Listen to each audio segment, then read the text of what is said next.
வைக்க முடியாதுன்னா நீ பொய் சொல்லி எல்லாம் தப்பு வைக்க வேண்டிய அவசியம் இல்லை.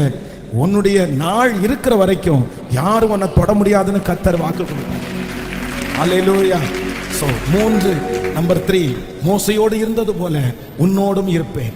இந்த மோசே ஜெயித்த 3 ஜாதிகள். 1, பார்வோனை ஜெயித்தார். அந்த பார்வோனுடைய ஆவின்றது என்ன அப்படின்னு சொன்னா வம்சாவளி தொடர்ச்சியாய் வருகிறத மோசே ஜெயித்தார். நம்பர் 2, இரண்டாவதாக சீகோனை ஜெயித்தார். இந்த சீகோன் என்ன அப்படின்னு சொன்னா பறித்து கொள்ளுகிறவன்.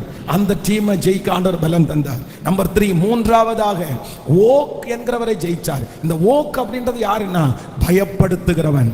அந்த தேவன் தான் நமக்கு வாக்கு கொடுக்கிறார். அந்த மோசையோடு இருந்தது போல நான் உன்னோடும் இருப்பேன், நான் உன்னை விட்டு விலகுவதும் இல்லை, உன்னை கைவிடுவதும் இல்லை. இந்த வாக்குத்தத்தம் நம்ம தலைமையிலே ஆம் என்றும் ஆமேன் என்றும் அப்படியே நிறைவேற போகிறதற்காய் ஆமென். இனி கொஞ்ச நேரத்துல இன்றைக்கு இருக்கிற வாக்குத்தத்தத்தை வேகமாய் சொல்லி உங்க எல்லாரையும் ஜெபத்துக்குள்ள நடத்த ஆசைப்படுகிறேன்.